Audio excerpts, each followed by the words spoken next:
Welcome back, Looney listeners. You are listening to episode 49 of Into the Night, a Moon Knight podcast. I am one of your High Priests, Ray. And I am your other High Priest, Connor, making out three of this fantastic three team this week as we are joined once again by Tommy, our man on the street. Hello, Tommy. Hi. And we are here to discuss the latest issue of Max Bemis' latest Moon Knight run, issue 196, as well as a nice slathering of news. So kick back, relax, and get your Khonshu on.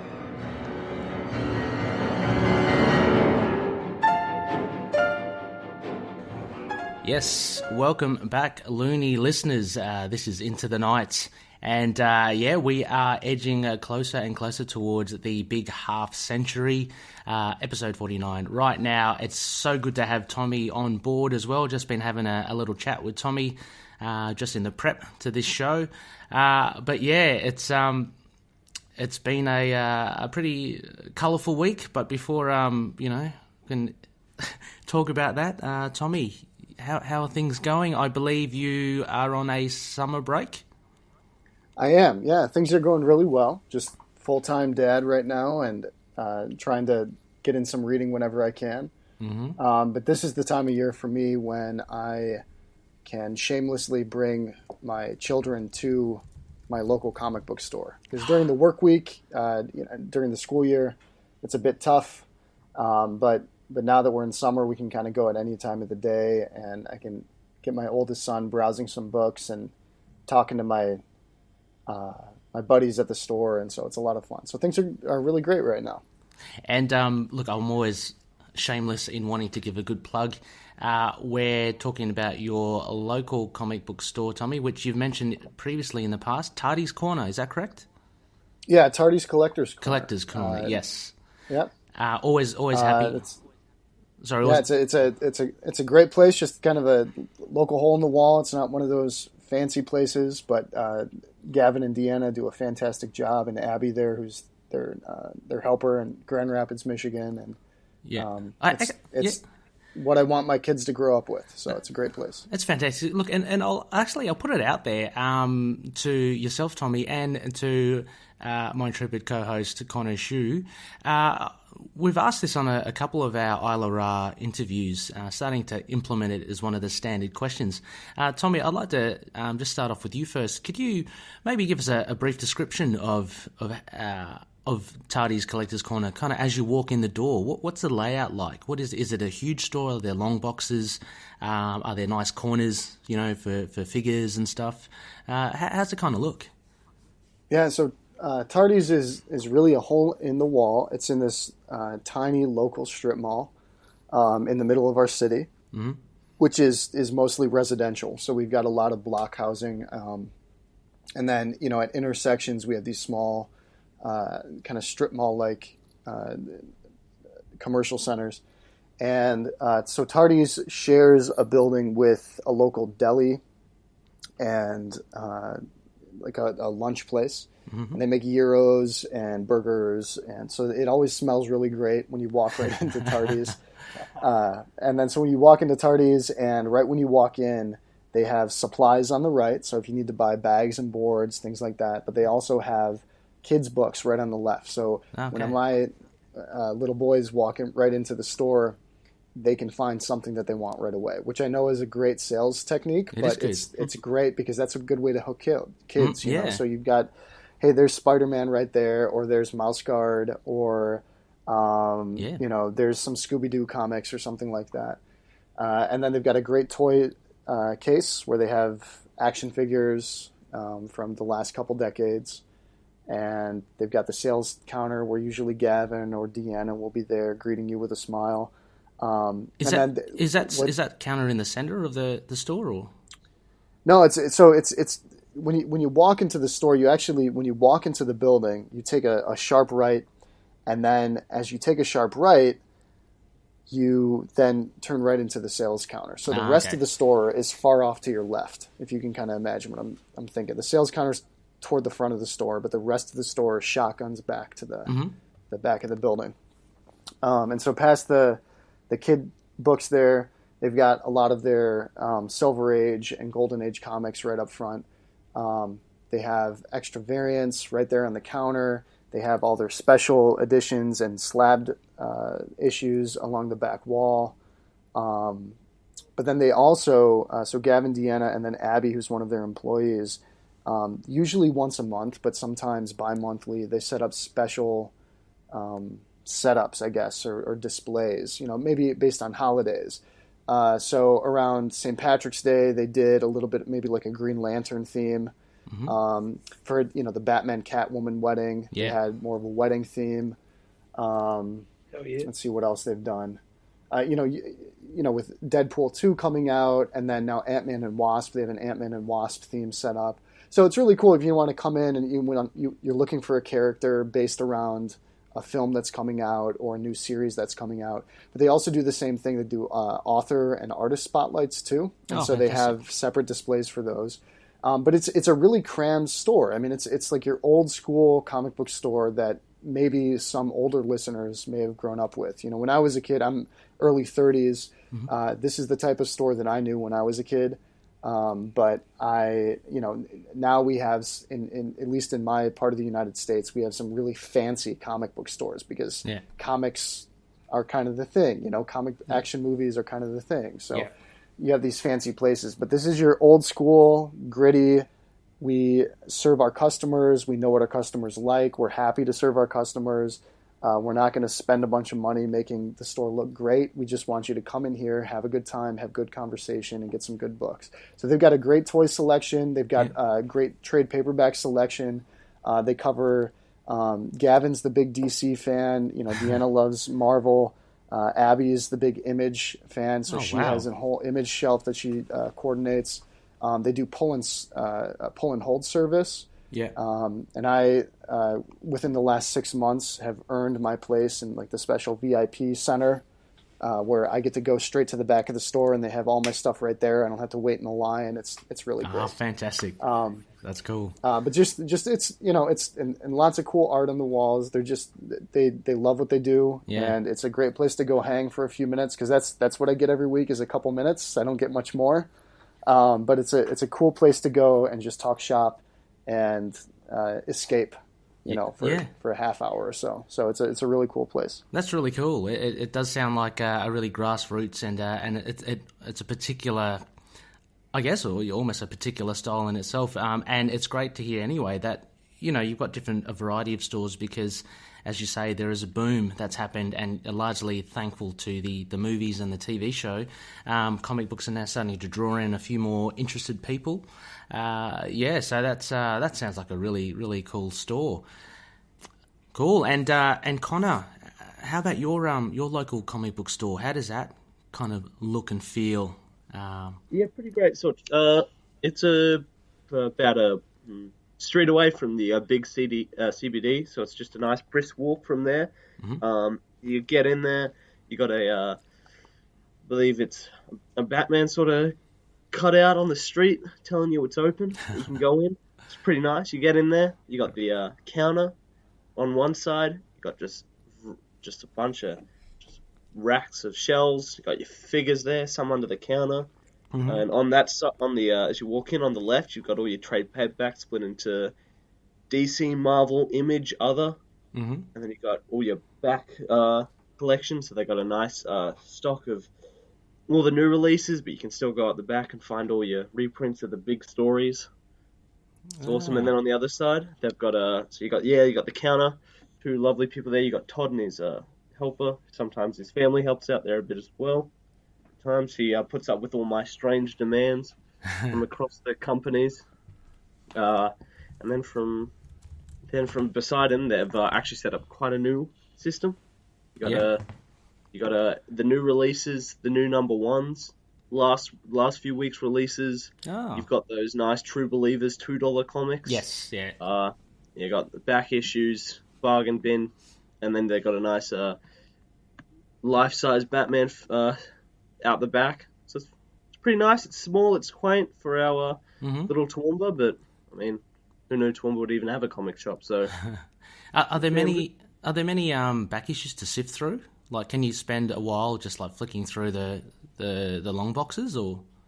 Oh, not quite, but Ah, it's a nice little I don't know, little container there. I'm yeah. always finding something there. I found all issues of Redlands for like $2 a pop. Oh, Pretty lovely. damn good. Yeah, yeah.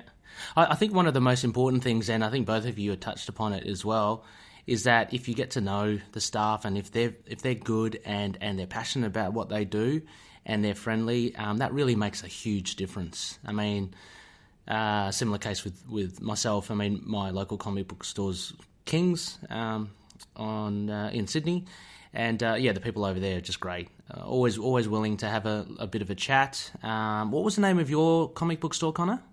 Oh yeah, sorry, it's KaBoom Comics. They have a KaBoom, yeah. website as well. Yeah. Put in the description, but yeah, I mean, I also shop at King's Comics. I Yes. won't lie. Bit of online back issuing.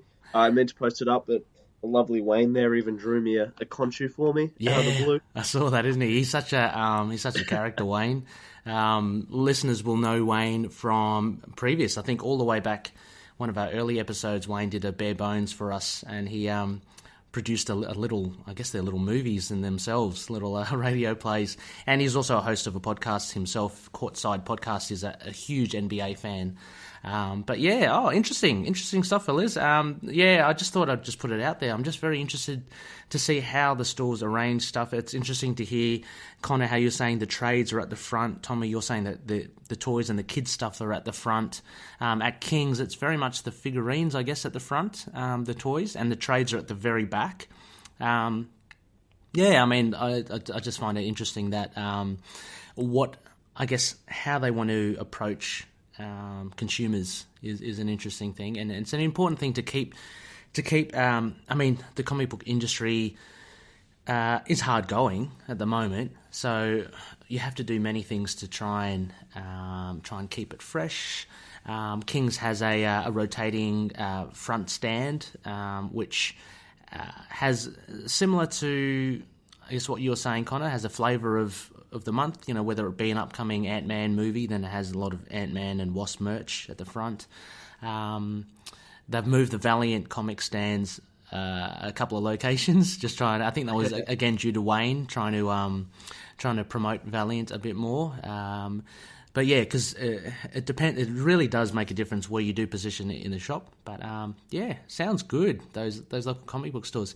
Tommy, we were also talking about, and bear with us, Looney listeners, we are getting there. Just we were talking about Luke Cage earlier on, and you thoroughly enjoyed it. Don't worry, no spoilers here. And Connor, I'm sure that you've got some episodes to watch. But, oh yes, indeed. But yeah, Luke Cage, Tommy, what did you think? Yeah, it was just, I think the production quality was excellent. The narrative value was, I think, vastly improved over, I know many listeners would agree, Iron Fist, which was most recent compared to the first season of Luke Cage. Yep. But even the first season of Luke Cage, which was very much, origin and, yes, trying to establish how Luke Cage comes out of Seagate, giving, an homage to the 70s look with the bracelets and the headband and, the old school look.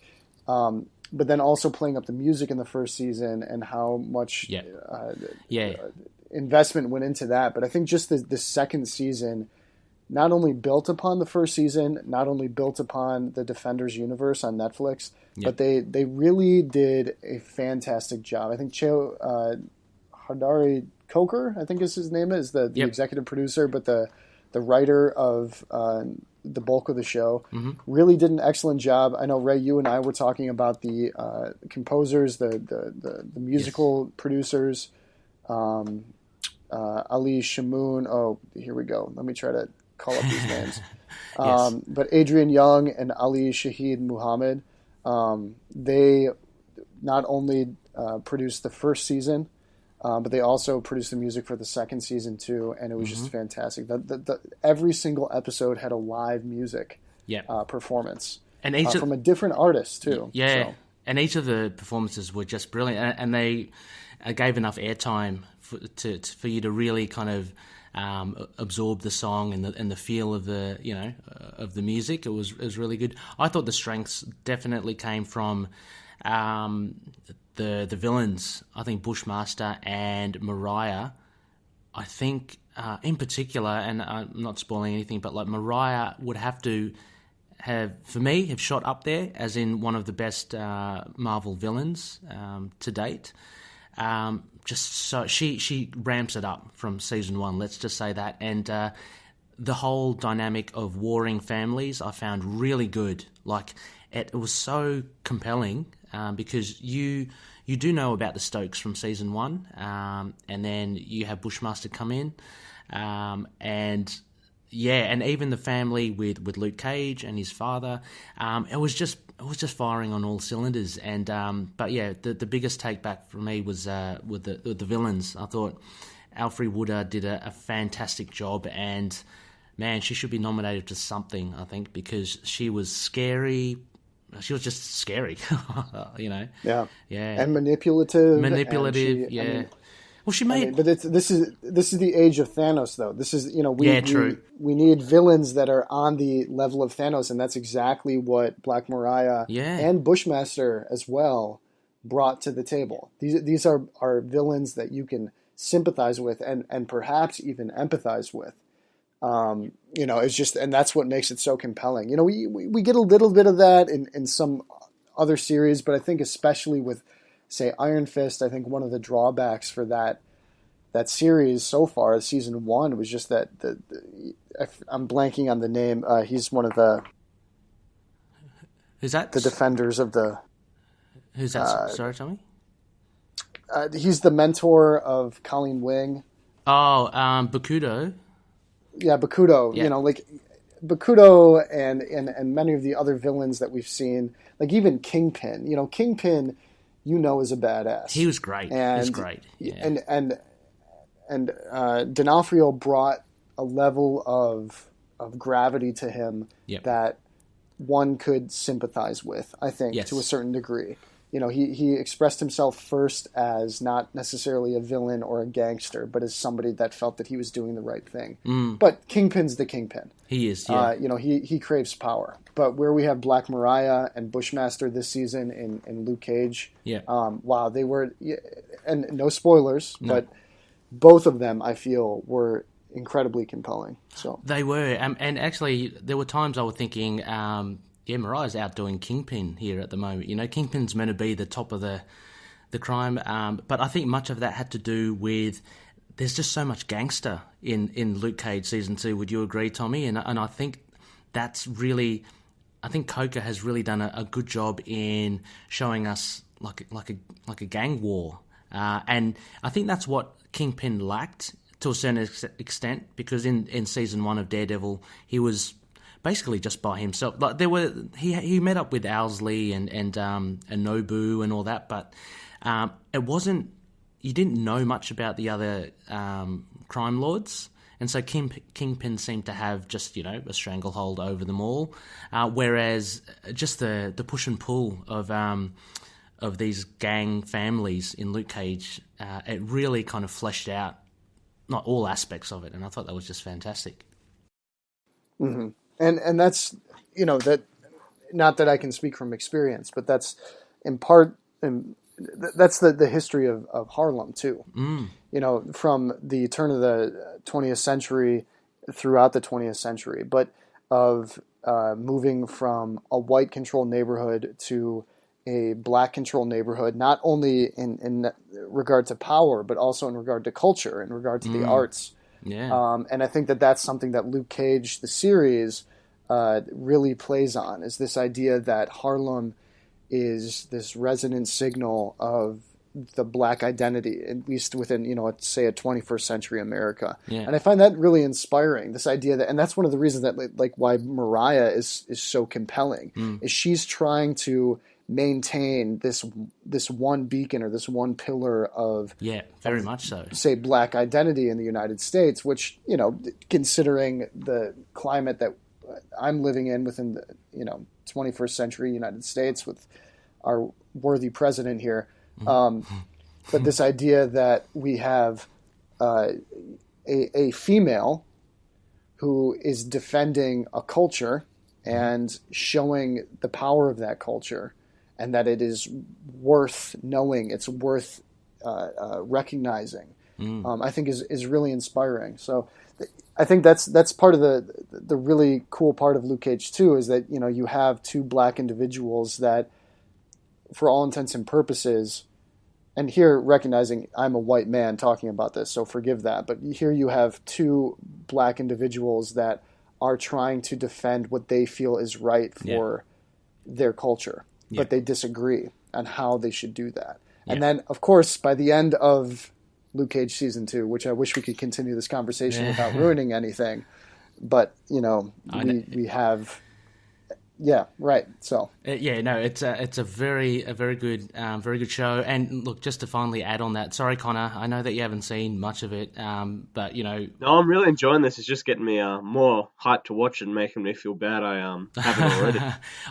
It's definitely worth a watch. You know, if for Luke Cage Season 1 fell flat, this one for me, I don't know. Every episode was great. It had some great dialogue, it had some great conversations, but finally what I was about to say, Tommy, was apart from all those social implications, apart from all the family dynamics as well, you just have your dull down popcorn, no nonsense beat 'em up, and it's just fun to have Luke against someone who's just as formidable as him. I mean, I know we saw that with Diamondback in Season 1, but he was so corny in that outfit. You have Bushmaster here, who I have to say, so I don't know, he's Jamaican, but he is just cool, you know. And yeah, he's got that kind of almost, I don't know, was it like a capoeira fighting style? He's just as strong as Luke. It's really cool. So you get that kind of that comic book aspect, you know, just the dumb action, which is pretty cool. So very much a and we do see. Let me tie it in. We do see Mr. Cage in our latest issue that we're going to be reviewing today as well. So a little bit of a nod there. Hi, this is Dave. And I'm Stu, and we're from the Signal of Doom. We're proud members of the Collective, and you're listening to Into the Night, a Moon Knight podcast.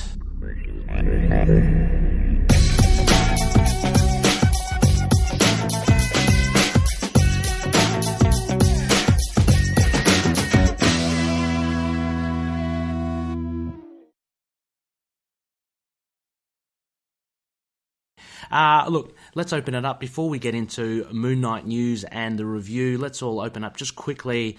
As always, we always ask, Connor, you've got a big pile of purchases there. What have you been reading lately? Oh, it has been a bloody fantastic week this week. I tell you what, I think, let me just pull up this hella good pull list. It's been a bloody good week, actually. Thrown around the room. Yeah. We had Blackwood 2 from Dark Horse Comics, which is like a cool... magic, school, supernatural, murder mystery, like really cool teen horror, just fantastic. Detective Comics had Brian Hill, which had Black Lightning joining the Bat Fam, and that was awesome. Kill or Be Killed ended. Oh, just the last one. So fantastically. Saga had its best issue in a while, I feel. Wow. Zdarsky's killing it. Marvel 2-in-1, Spectacular Spider-Man. We had Miss Marvel, issue 31, a big bloody issue with, you know, G. Willow Wilson, people like Salin and Ahmed, Artist Duarte's, whose name I forget, but does the best Lockjaw. We had great number ones with The Sentry and Multiple Man, Venom 3, bloody Thor 2. Yeah. You got them all. Yeah, I was just reading them all yesterday. Awesome. Modern Fantasy, just all of them. I was going to try and pick a top 5, but it was also good. But I think a surprise of the week, actually, I'm not sure if anyone's following this. I'll give a shout out to Rick, I think.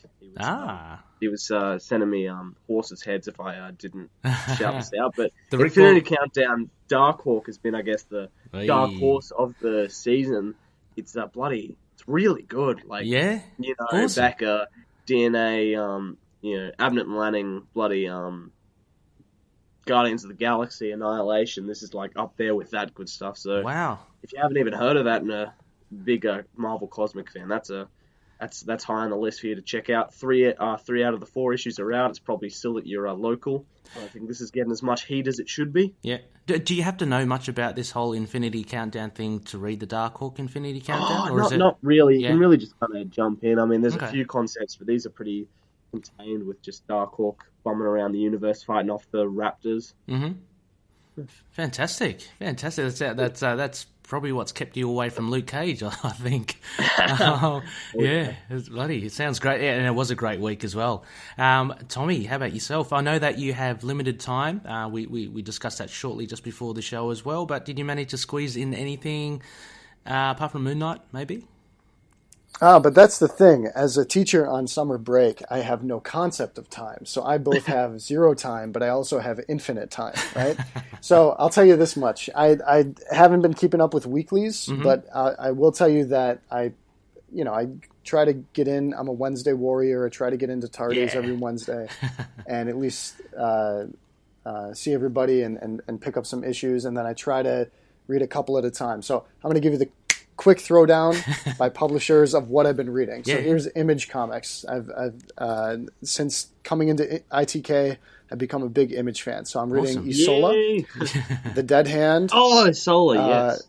Barrier, which is now finished and was previously published. Gideon Falls, of course, which we have news on that.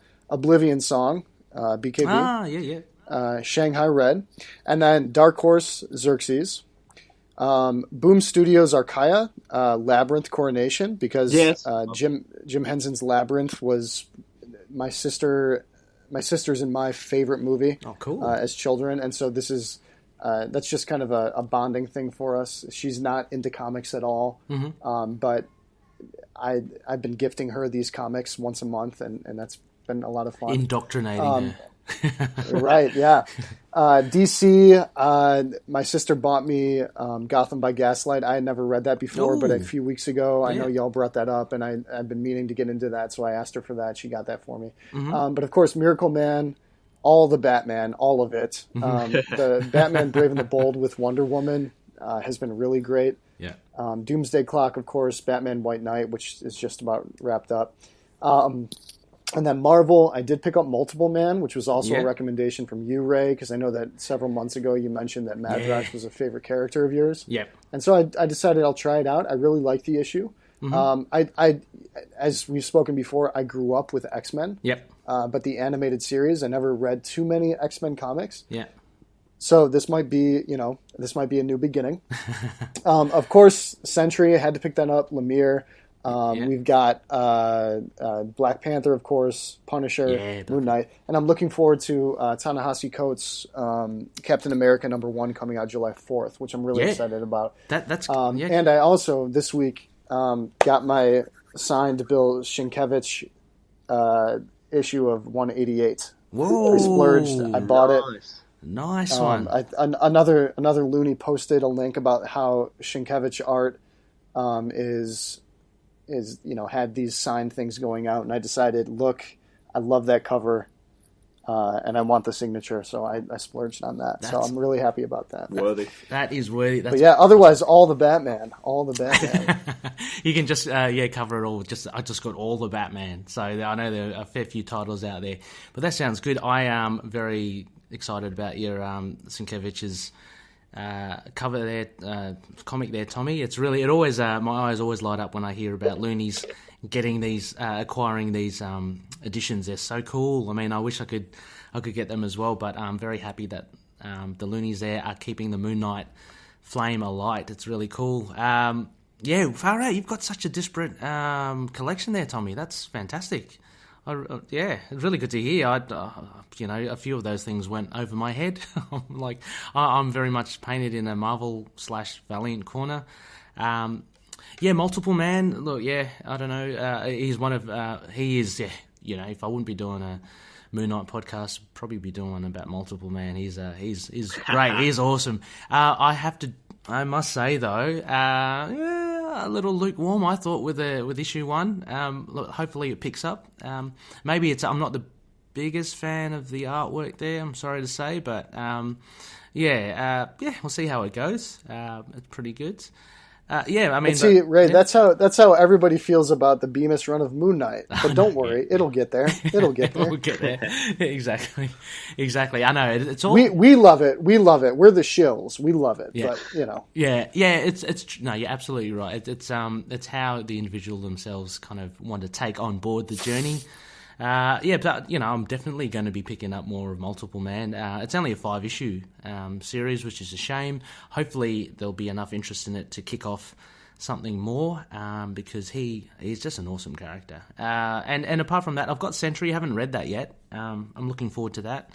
Black Panther. it was good. Yeah, it was good. I liked it because my only previous exposure to Sentry was in the Age of Heroes. Okay. You know, Yes, right. Vengeance on the Moon Knight. Vengeance on the Moon Knight. I hadn't really known much about Sentry, and then you know he had his recent stint in Doctor Strange, which is what really brings about this series. Mm-hmm. But knowing that Lemire's on it, and we've spoken before, I'm not a big Superman fan. Right. Yeah. I respect Superman. I respect everything that he represents. He's the superhero beyond Batman. Mm-hmm. You know, for the culture of Marvel and DC Comics. But I don't like that invincible human. I like somebody that's flawed, which, hey, come on, Moon Knight, right? Yeah.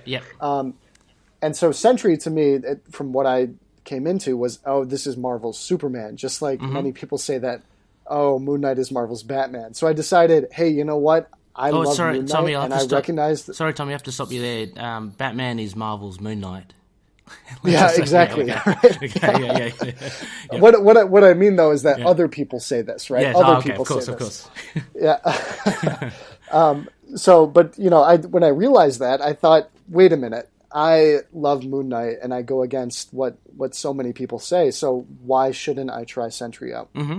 And that was, you know, maybe a year or so ago when I know that Ray, you and Connor, both of you, you know, spoke highly of Sentry in previous episodes, and so I was really excited about this issue a couple months ago when they announced it, and I really enjoyed it. I like the idea that, hey, we have a truly troubled character, that is, of course, written by Jeff Lemire. Yes, and this is the time because in previews, DC just released their preview for it's not called Sanctuary, but it's Tom King's.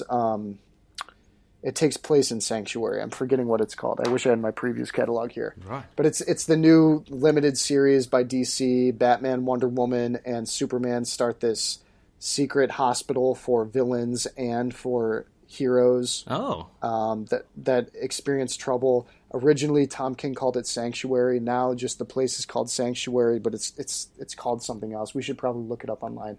Yeah, right. Because I'm blanking Heroes on in what Crisis? it's called. Maybe it's Heroes in Crisis or something like that. Oh, okay. But anyways, my point is that here we have both big houses that are producing comics, either in limited run or extended run. Take DC's Miracle Man, right? Which is, you know, it's a limited series, or I forget what we call it in the industry, but it's, you know, 12 issues or whatever it is, but it's extended over time. But, you know, with Miracle Man, here we have a superhero that is dealing with some type of unstable mental state, whether that happens to be bipolar disorder, like Max Bemis talks about, or DID with Moon Knight, or with depression, or what have you. Yeah. But we have these heroes that are dealing with things that are not just external forces, right? We're dealing with heroes that have these truly internal conflicts, and I really love that. And so, of course, Moon Knight. Yes, Moon Knight. That's why we're here. But DC too, and Marvel in other ways, are really coming out with some really interesting stories. So, now's the time. So there's a lot of cool stuff coming out. Yeah, they certainly have. I actually totally agree with you, Tommy, as well. Yeah, there is some interesting stuff coming out from both houses to do with with mental issues now, which is good to see. You know, it's been ignored for such a long time, or it's been like fobbed off. You know, back in the day, as you know, we've seen those earlier Moon Knight issues where it's like, oh, that's schizo. You know, really bad ways of, you know, oh, that's schizo, Mark Moon Knight. Now, you know, there's a bit more understanding, and writers are using that to fuel the stories that they create as well. This is a good segue, Tommy, and thanks for touching upon it. Let's get into our news. One of our first articles that we came across with, actually, it came via. I found it via the Facebook group. Our group, one of the loonies had posted it up. And it was an article on how Max Bemis' bipolar disorder helps him to write Marvel's Moon Knight. Connor, do you want to talk about this a bit more? Did you read the article? Yeah, it's just kind of the comics journalism I love, and I love Newsarama for putting out stuff like this. It's just a really great one-on-one interview with I've forgotten the writer's name, but just loading up. Oh yeah, LUNAR-PICK. Sitting down with Max Bemis, talking about his run on Moon Knight, talking about his mental health, which he's been really open about, and how that just sort of correlates with a lot of the run, and a lot of the latest issue, especially with the collective and the whole idea of the subconscious. And it's pretty great. Like, it kind of talks about Moon Knight as a whole to start with, then kind of moves on to talking about mental health. There's a lot of cool stuff about plans for the future, favorite personalities to write, how he feels about Mark Spector, the core of him, and just some really sweet really sweet talking about both the run and Bemis himself and how it works with him. It was just super personal. That's really cool. Tommy, did you read this as well? I did, yeah, and I pulled some comments too. I was actually surprised that this, happened to come out this week. I just kind of feel like any Moon Knight news is wasted news because there's never any worthwhile Moon Knight news. Yeah. But this was an interesting interview. It was a quick 2-minute read. But as Connor said, it did get fairly personal. I feel like Bemis mentioned a few of the things that he had already stated in his first interview when the series was first put out. Basically, he said, I think twice or maybe 3 times in the interview, I suffer from bipolar disorder, and I don't have any experience with that, and I want to honor his mention in suffering from that, but he says that so many times, right? And he says that kind of legitimizes his writing of Moon Knight. So just to play devil's advocate, because I respect the man as an artist and a musician, and of course the writer of the series that we love, and I want him to continue writing this, mind you.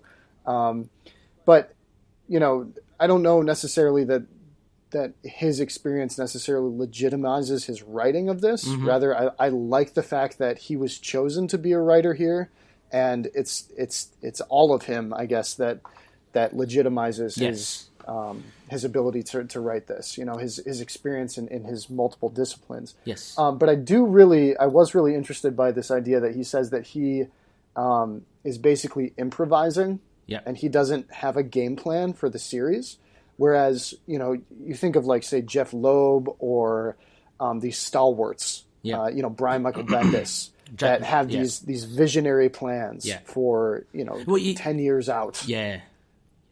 Of how they're going to write the series, and he kind of brought up this idea that I'm writing this as I go, and we see where it goes, and so I thought that was not necessarily worrisome for me. It was more of all right, let's keep Moon Knight weird and let's see what happens. And I think it adds to that as well. I mean, I don't find that too worrisome as well. Actually, it's probably very apt considering the character that he's got. I.e. Moon Knight and what he wants to do with him, and there has to be that level of spontaneity and just unexpectedness, I guess, that comes with it. So it's probably a very calculated approach, I think, that Bemis has done in improvising and saying, okay, let's have a bit of a more organic development of Moon Knight's story and see how it goes. Look, I might be reading too much into it as well. Maybe he's just randomly picking stuff every arc he does. But look, so far I think it's coming off quite well. We've discussed before a few flat periods, few flat issues here and there, but that comes with any writer. Every issue can't be an Eisner Award-winning issue, you know what I mean? So you got to have your peaks and troughs. But yeah, an interesting article. So Loonies, check that out. We'll put it in the show notes as always. But it's also floating around on our Facebook group there, up as a post. So comment as you all. Let us know what you think about how Bemis approaches Moon Knight, and also what his thoughts are on the Collective, which to me is a very interesting villain. Like we've mentioned before as well, it's nothing original per se, as you know, we've seen that with The Thing, John Carpenter's The Thing, or Lifeform. I keep on mentioning that, which is a 90s story arc about a criminal that absorbs all these people and gets out of hand. But yeah, it's an interesting read, so check that out. Second bit of news we have again was from our fellow loony Tim Webster. So he posted it up. I'm not sure where he got it. He sent a photo. It looks like it might be from a previews catalog. Is it? Yeah, it's from Marvel's Previews magazine. So at least in the United States, within the big previews catalog that we get, we now get both Marvel and DC separate magazine folds. Oh, and so this is from the back of the book. So. Oh, okay. Yeah, I mean, I see it lying on the counter at King. I never really pick it up. If anything, I usually get the digital. There's a free digital version on Comixology for people who are into digital.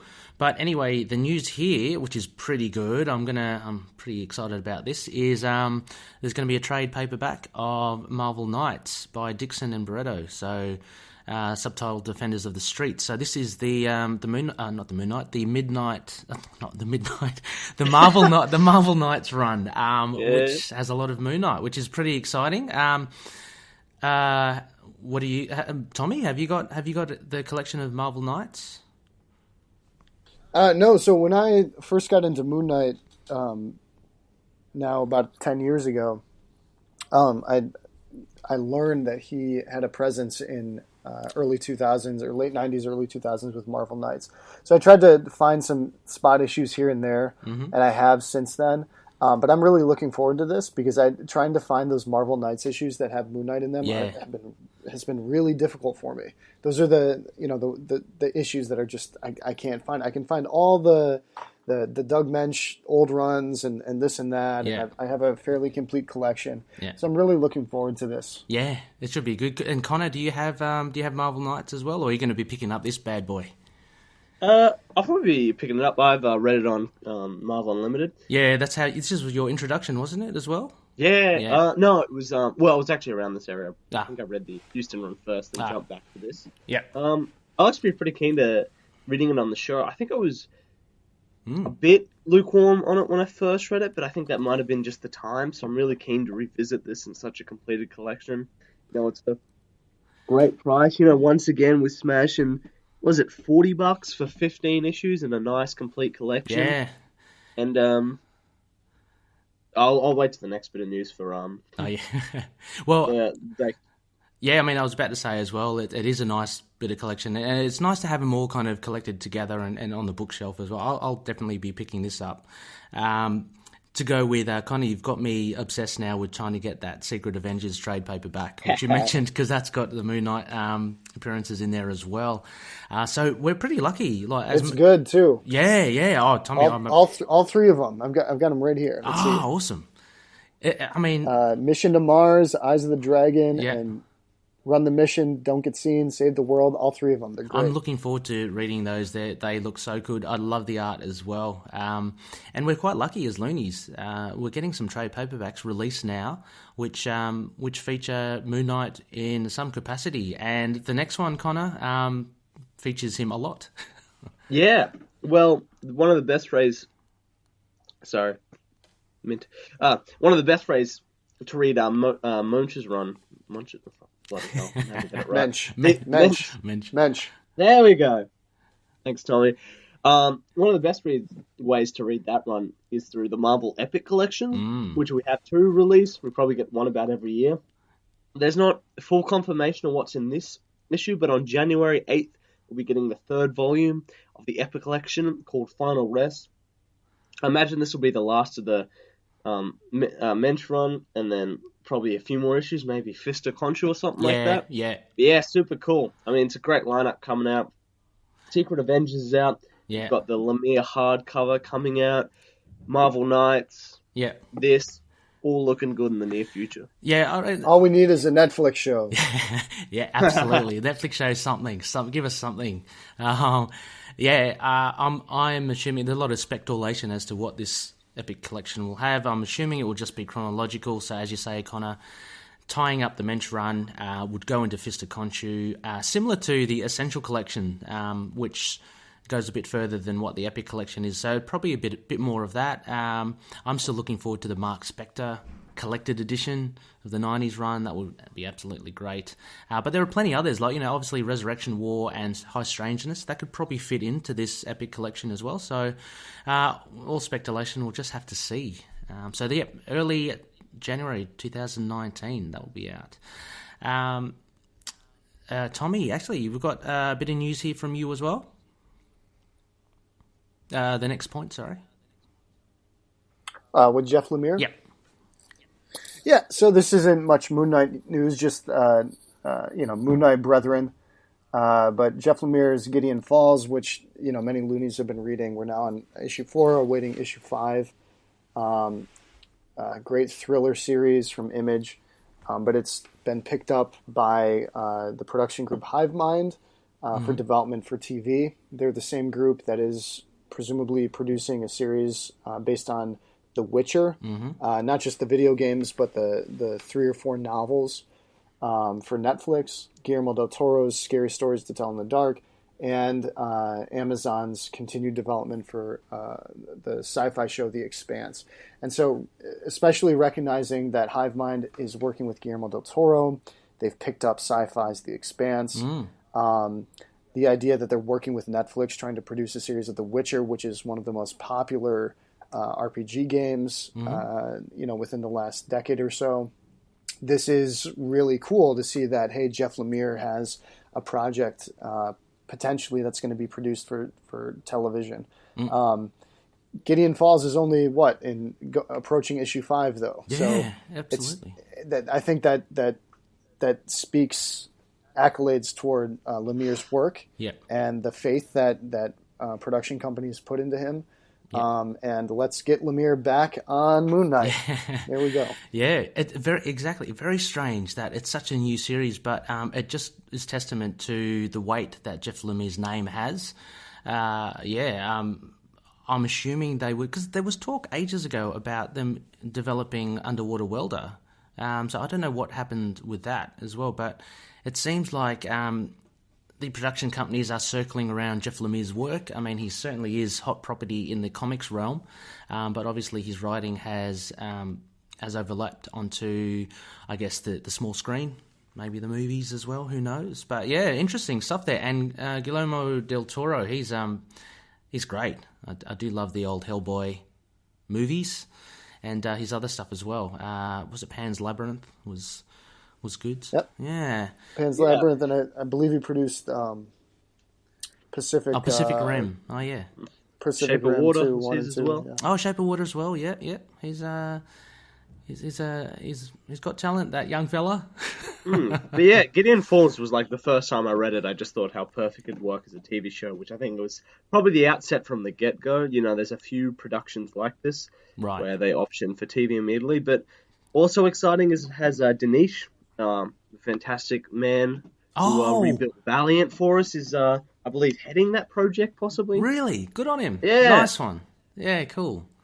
Yeah, he's I mean, for Valiant fans out there, they know that there's quite an affinity for Dinesh and Valiant, and how he parted was not the best. So it's good to hear that he's jumping on board to this. Hopefully it will be successful.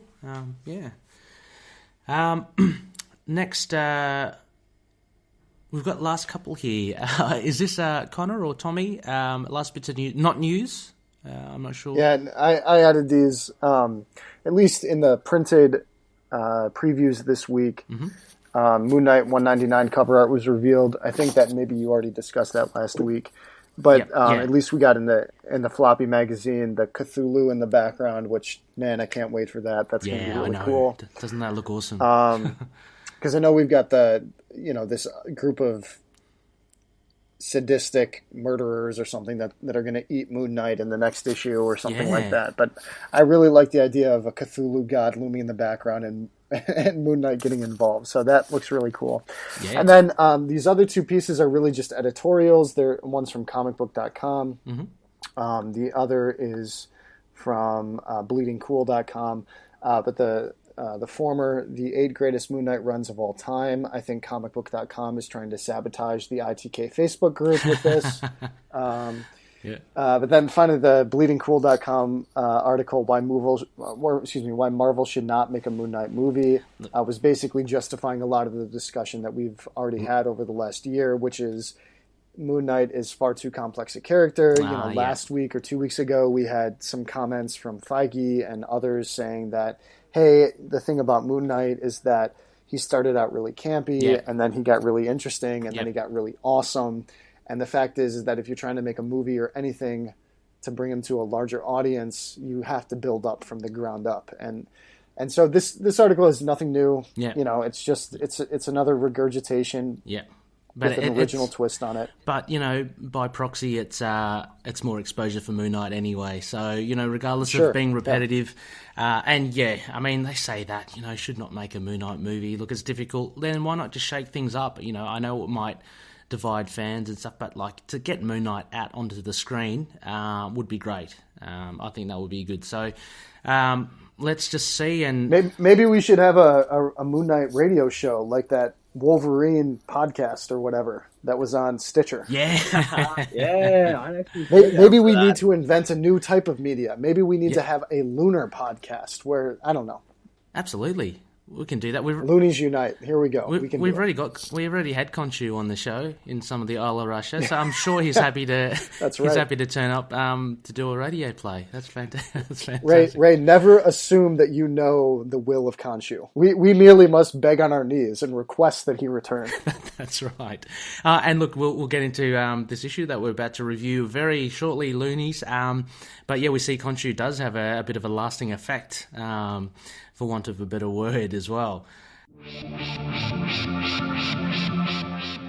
Hi, this is Phil Parrish from the Capes and Lunatics podcast, a proud member of the collective, and you're listening to Into the Night, a Moon Knight podcast. And anyway, speaking of that, a slight change of plan. So unfortunately, due to technical difficulties, the Power of Chad could not join us, but he will be back shortly. I think he's fighting some scarab beetles somewhere on some other far distant planet. So he's got his hands full, and he's just making his way back.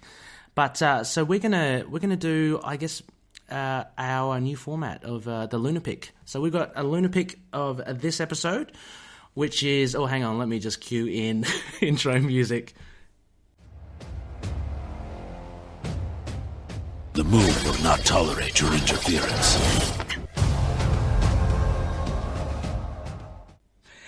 All right. Ding, ding, ding, ding. Still got to work out the cogs for that. But anyway, so the LUNAR-PICK. And as you well know, Loonies, the latest Max Bemis issue has materialized in front of us. This is Moon Knight, Volume 9, issue 196. It doesn't have a title on there. I'm assuming it's still Enter the Collective, but it's part 2, and it wraps up this 2-issue arc. It's available as a single issue currently, and on Comixology or Amazon, via Kindle. So you can get it digital, or you can get it in hard copy format. Down the track, I'm sure it will be in a trade. It was, and what we'll do here for Loonies is a very new format. We're going to have a bit more of a free form, a bit more of a free-flowing discussion. So what we'll do, I might actually, and I'll prep you for this, Tommy, because I'm going to throw it to you, where we start off with a sliver being the epitome or the summary of the issue in just a couple of sentences.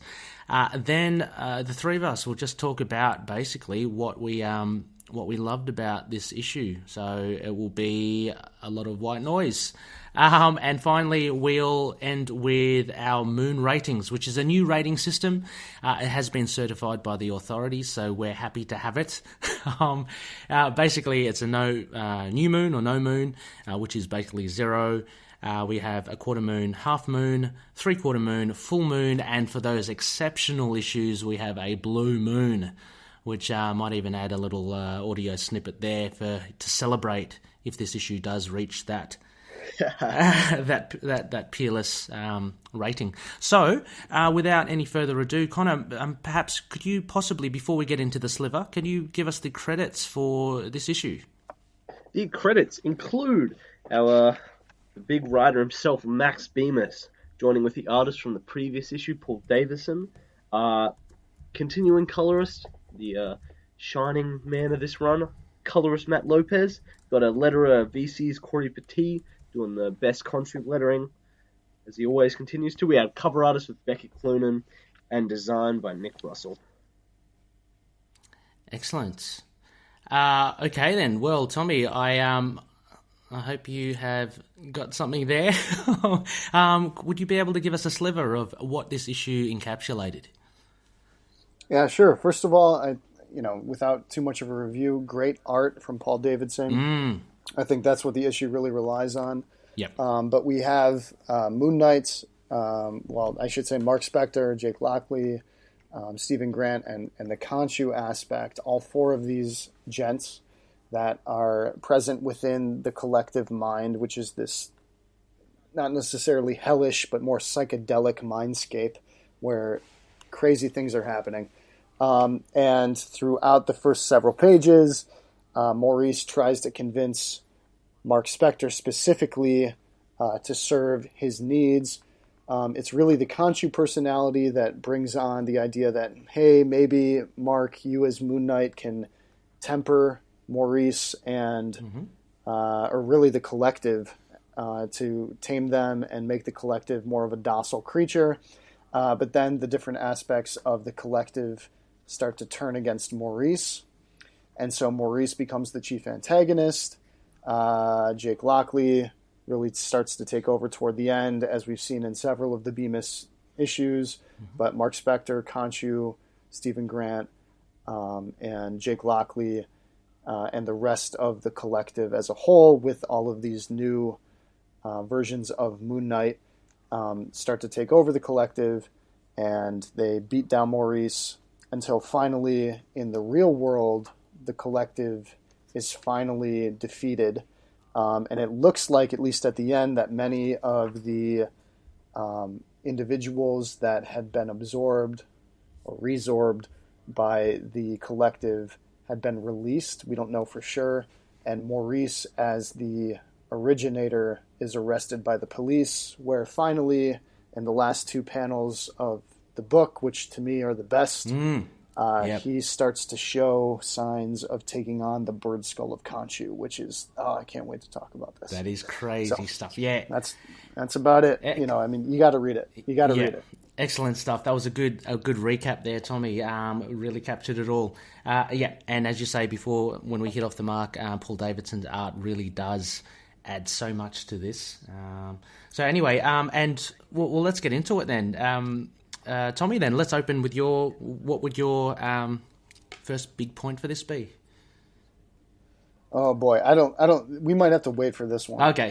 Okay, cool. Why don't we open up with art? What does everybody think about the art by Paul Davidson, especially in this issue where he has, we had one huge splash page in 195, which was the bed scene, which was really cool. It was a little creepy, but really cool. But I don't know. What do you guys think about the art? Connor?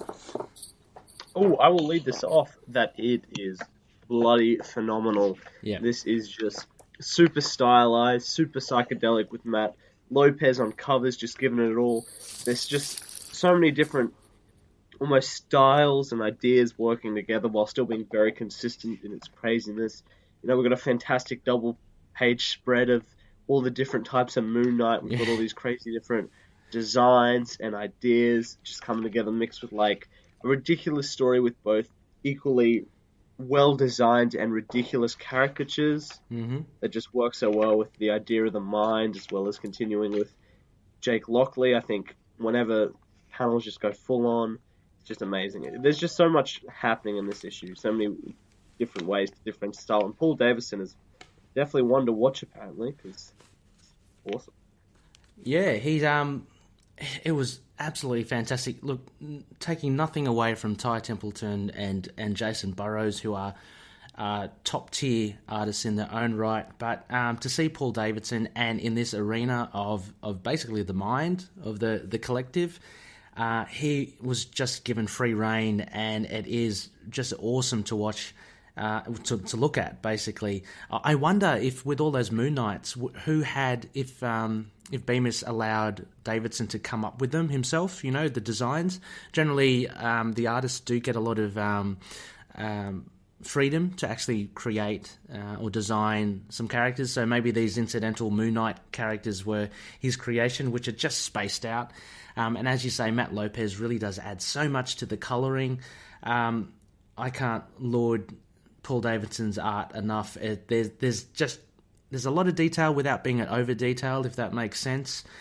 He has little bits in the backgrounds as well. He doesn't flesh out the backgrounds as meticulously as say your Greg Smallwoods, but there are little bits there where there's a scene here where they're on the terrace, the Gargoyle Terrace, and they're looking out into the infinite universe of minds. And you have the blimp of S.H.I.E.L.D. and the Avengers, and you have a Punisher balloon up there. Just the shot of that and the high-rise buildings opposite it and the advertising on the billboards, I just thought was just great. His facial characterizations of all the characters were fantastic. Tommy, as you were saying, those last two panels of the end there, of Maurice... that second last one of him starting to change, and the fact that Maurice has no chin to begin with, it kind of melded in really well, really easy. How he started to form that beak. Really good stuff. Really enjoyed the art for this. A lot of this will end up being my wallpaper for sure. And also, just finally, just with the art again. If you've got your digital copies, loonies, or anyone around page 19 of 22, Connor, you mentioned before about the onomatopoeic wording, but this is incorporated into the explosion of the collective. So you get the big splock as the collective is I guess burst after Moon Knight defeats the virus. I think it's absolutely phenomenal stuff. So yeah, and don't forget what leads to that though is the single horizontal panel on the previous page that was Jake Lockley's fist. That is one of my favorite. I love that. You can see that's what took out the truth. Yeah, that's what takes out the collective. Even that page you're talking about, Tommy, and just prior to it, Jake's face and Stephen Grant's face, and then even Maurice's face as he looks up to them with a bloodied mouth. It's just really well done. Yeah, that's one of my... And how about that, too? Stephen Grant, he has that kind of menacing, almost maniacal face behind Jake Lockley, almost goading him on, which is... We haven't seen that yet in the Bemis run. No, not at all. Stephen Grant has been the tame, almost puppy dog, the one that's like the do-gooder. He refuses to step out of line. He's always there with Khonshu, almost on Khonshu's leash. He's very much been in the background compared to the others. And as you say, Tommy, Jake Lockley really does step up. Look, he's the most outspoken one, you'd think, out of all of them. Definitely in the Bemis run. But you're also gifted with a few nice splash pages here from Davidson. The one where they're battling, they're battling the virus. I also like the colours that Lopez has done with Maurice's face when he has that evil look in his face, that purple reddy. When he kind of snaps back at them. That's beautifully done as well, with the little... and the yellow teeth. Yeah, yellow teeth, the little Maurice fairies. Just fluttering. And they're all surprised, too, that he's acting that way. Yeah. So, really good stuff, really good art stuff. Yeah, Yeah. It's really it's and Ray, you mentioned before too about the the lack of a chin on Maurice, but it's the shape of his head and his neck that is so unsettling. I remember kind of feeling creeped out in the first issue in 195, but then here he stands out as a villain because of his the way he's sculpted too. But what's crazy about that is that this like lack of chin, which might suggest this lack of gumption or this lack of I don't know, machismo or this willingness to take action is ironic because he seems to be the leader of the collective, but he still seems to be so passive, where he's dressed in this wraparound diaper. He has these colorful butterfly wings. He's flitting all over the place. He has these smaller little sprite figures that are floating around him, and he seems to just command this army within the collective, but also without of the collective. And then finally, though, what's most menacing, I think, is that the fact that here you have this character that has lacked this masculine skeleton, that the shape, and then finally in those last two panels, he starts to take on this wholly menacing beak-like feature where he starts to morph into Khonshu's bird skull at the end. So I mean, I would imagine that is part of what Davidson, but also Bemis as the writer, was going for, is this idea that you have this kind of shapeless figure as a human, not just the collective, which seems to be shapeless, but you have the originator, which almost seems to be shapeless compared to other humans, that then gains this power, gains this sculpture when he takes on the power of Khonshu, or whatever we choose to discuss according to these last two panels. So I think there's maybe we, as always, are reading far too into it, but I think that the artist Davidson and the writer Bemis really did intend the different features for especially the antagonist here. Yeah, I can imagine Bemis writing in some cues in his script. Just having looked at so Valiant in their pre-order bundles have exclusive material in their issues, and it has commentary, and you get to actually see scripts written by the writers and how it's kind of formatted, and so that's what I'm kind of taking this from. But I can imagine Bemis describing, Maurice is to be a small weaselly sort of man, something to kind of give some emotive description for Davidson to work on. And I think he's done a really great job by creating him to be an almost inhuman looking, just as you say, worm. Yeah, exactly. So, really, really great stuff here. What do you guys think of? I mean, I'm holding off Tommy on your points because they are big ones there. So just going back to the beginning, what do you guys think of this idea about Maurice wanting to engage Moon Knight as a police almost of, and this idea of the collective being an infinite realm of worlds almost. An interesting idea from Bemis, considering that Moon Knight has identities to police of his own. I'll just jump in with, I guess what I thought of this whole issue. That It was just so much fun, and this idea is just fun. We get to just see, it's just an excuse to draw a whole bunch of different Moon Knights, have the personalities interacting with fun ways, exciting, battles and art that can be contained to one page, plenty of great, one-panel jokes. And it just works so well in general. It's the kind of humor and one shot I love. Ridiculous ideas, ridiculous caricatures, something dumb ideas that they can fit in because superhero runs can do that while judging a much more serious story. And I think big shout outs. My favorite was Gecko Knight. Him, Moon Gecko. And the Stephen Platt bloody Moon Knight, who was just so grossly.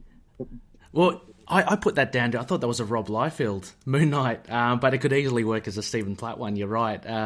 Actually, yeah, I didn't consider that, but yeah, for sure. I mean, that's even closer to Moon Knight, isn't it? Are we talking about the super jacked the roided up, one? Yeah. The small, with the tiny legs, the big chest. You know, similar to Captain America, Liefeld's infamous picture of him. Yeah. I didn't mind that we only touched upon the different Moon Knights. I mean, I think we'll get to it with the other loony feedback, but the tiny cape, yeah.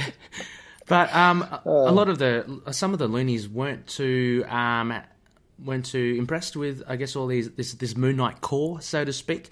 I think it was only there fleetingly, really, and I think it served its purpose. I think it was quite just fun, you know.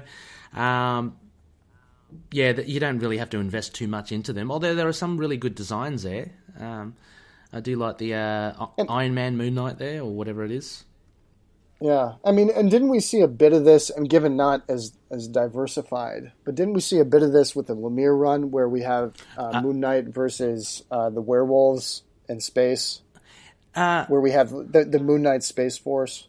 You know, given they weren't all these different alien races, but it was still, you know, it was a force of Moon Knights, right? You know, and so I felt a little bit of that Green Lantern core, this idea that we have a core, we have a group of unified Moon Knights that are all working toward the same purpose. But here, absolutely, I would agree with the Loonies comments, and I know we'll get to that in the feedback, but this does bring on the Green Lantern aspect. But I do feel that we've had this idea before, so it's not necessarily anything new. Yeah, true. Look, one of the big points I thought was great was Moon Knight tackling all these, I guess, mental aspects of the collective. So you get a montage or a quick run through, like Moon Knight's resolving the Oedipal complex and the angst quotient. They're just quite funny. I thought that was the absorbing man with Moon Knight's versus false masculinity. Did you? Because he says, "Oh, I also kind of like Thor." Like Carl Creel. Yeah, Carl. Yeah. Crusher. What's his name? Crusher Creel. Crusher Creel. Yeah, and then finally you have the all suicidal and homicidal tendencies. Just a bit of fun, and again, actually a bit of fun for the artist, just to kind of depict this, I think. But yeah, I think it's pretty funny. Another reference to the X-Men, again, from Stephen Grant. You know, this must be what it's like to be an X-Man or something. so you get your Bemis humour in there as well. But I found it interesting that just to draw back a little, I found it really interesting that Maurice wanted to ask Moon Knight to patrol this realm, and with that, the collective, that beast in our realm, will be a bit more subdued, as you say, a bit more docile. I found that a very interesting idea to take, and I don't know, I have to give props to Bemis there for coming up with that. I think that was a pretty cool way of going about integrating Moon Knight into this, because it makes sense. He has experience with trying to corral all these identities together to a larger scale here in the collective, but why not give it a go?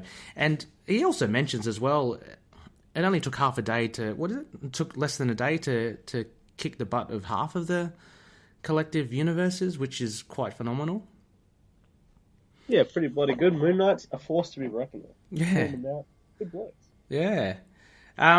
Okay, Tommy, how about your point? It's a bit. Well, it's yeah, a good sure. one. So to piggyback off of that, before we get to that, you know, that seems to suggest that Maurice, as this character, you know, obviously he is the antagonist of 195 and 196, but it seems to present him as a character that knows about Moon Knight, knows about Mark Spector, knows about the fact that Mark Spector has DID, and knows about the fact that Mark Spector has to negotiate between all of these different identities within his mind. And so it's almost like Maurice was hunting Mark Spector. He was hunting Moon Knight. You know, in fact, if you go back to 195, I'm going to try to bring up the page here, but when Mark Spector engages the collective in the museum, he comes in and says, "Oh, big guy," and then you have this huge splash page where the collective addresses the Moon Knight as the Moon Knight. Like the collective knows who the Moon Knight is. And okay, we know who Spider-Man is. We live in New York. We know who Iron Man is because we live within the 616 universe. Yeah. And so maybe people just know who Moon Knight is this B-listed superhero. But it's almost as if within 195, as if the collective is hunting Moon Knight. In fact, Moon Knight on the next page in that issue says, "I don't necessarily like that you know who I am." But then the collective responds, "We are now composed of at least 32 New Yorkers, several of which are familiar with your history." So maybe it's not Maurice, maybe it's the people that Maurice has taken on in the collective in 195 that are seeking out Moon Knight because these people know of his DID and know that he can be the force that brings them whole. So what's, again, back to the Mariah discussion with Luke Cage Season 2, back to the Bushman discussion with Season 2, the most interesting antagonists are always those with which you can maybe kind of sympathize or maybe even empathize to a certain degree. And, because here we have Maurice who maybe was not necessarily trying to turn himself into this megalomaniacal monster trying to take over New York City and destroy helicopters. Maybe he was really just a hippie trying to meld his mind with 3 or 4 other people and try to live his true life or something like that, Which, okay, maybe that's weird to many people, but at the same time, here we just have somebody that's trying to live their life. It goes awry, but then somebody figures out, hey, we know somebody that can help us. So what that brings me to is this idea that, well, maybe Maurice is kind of like a parasite. And so at first, maybe when Maurice comes and knows that Moon Knight is going to show up at the situation in 195, he knows that, hey, Moon Knight or Mark Spector, the man behind the mask, can help me collect the collective. Maybe, I can bring all of this together. Yeah. But then I think maybe as he spends more time with Mark Spector and then Moon Knight starts policing within the collective, Maurice starts to learn that, hey, Khonshu maybe has an influence here, and that really brings us to the last 2 panels of the book where Maurice starts to take on the aspect of Khonshu. And so maybe, and I'm seeing this a couple different ways, we could read this as Maurice knows that Khonshu is a god. Khonshu is this extant being that has this great power that Mark has temporarily harnessed. And Maurice is going to release Khonshu, and Khonshu is going to be his vengeant god up in the ether sphere, the other void, the overvoid somewhere, and Maurice is going to release him, and Khonshu is going to be the big baddie once again. Yeah. We could go that direction. Or we could see it simply as Maurice believes what Mark believes. And if Mark believes that Khonshu is real, even if Khonshu is not real, even if Khonshu is just an aspect of Mark, Maurice is now taking on that aspect of Mark, and he's now transferring it to a second body. So we are actually going to have 2 Khonshus that are not godlike. They're just parts of these people, but they are 2 separate entities. So crazy stuff. I love it. Yeah, it is absolutely crazy. And look, I'd like to posit a third view as well, because who knows? We'll just have to wait and see how it goes. I read it differently, actually. I gave the benefit of the doubt to Maurice, and I placed it on Khonshu himself, doing something a bit underhanded, and Khonshu slipping in there and potentially trying to start to sway Maurice. I thought that's what I took from the last 2, and with that, that Khonshu's last statement, what does he say? Look, I think we've made an impression. I thought maybe it's Khonshu trying to potentially maybe gain another avatar, maybe in this this very absurd man that is Maurice, and has some sort of power now. He's got, he can form this collective. Who knows whether he can do it again? He might well do. But I thought maybe Khonshu finding that as an opportunity to jump on board and maybe start to influence Maurice. So I don't know. Yeah, I mean, exactly as you say, totally weird, totally up there. It can actually go any which way. Connor, how did you perceive the last couple of panels?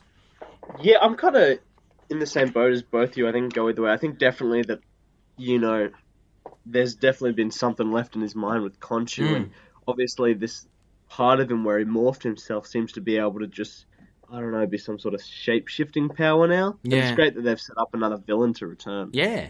Yeah, you got to wonder, I probably won't say anything definite, but yeah, it's real interesting to see whether he's adapting the look or maybe there's a much more sinister Khonshu in his head out for revenge. Yeah. What are your thoughts? What are both of your thoughts on Khonshu again becoming the bad or potentially the big bad?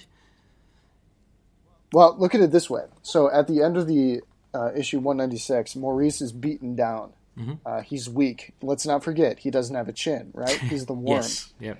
So he might think that he's in control in 195. He loses control at the end and in early 196, so he needs Moon Knight to take control. Mm-hmm. So, but ultimately in the end, he's beaten down and he's weak. So here's, some evidence to justify, Ray, your posit there. But in that last panel where he says, I can only imagine that we made, and then in italics, quite the impression with periods of ellipsis after that. And then you see the menacing face or the menacing skull, not just of Maurice, but the menacing skull of Khonshu there. Yeah. That would really speak to this idea that maybe Khonshu is taking over the weak Maurice. Yeah. And so Maurice is beaten down. I mean, if you look at the penultimate panel there where the beak is starting to come about, he just looks downtrodden. He looks taken out. Yeah. Khonshu and Mark are looking on. But Khonshu again says, I can only imagine that we made quite the impression. Yeah. And I think I would agree with you, Ray, that really speaks to this idea that maybe Khonshu or the aspect of Khonshu, if we want to get really, like maybe, if we were to look at this as Khonshu doesn't actually exist, it is only a figment of Mark's imagination or only an identity of Mark.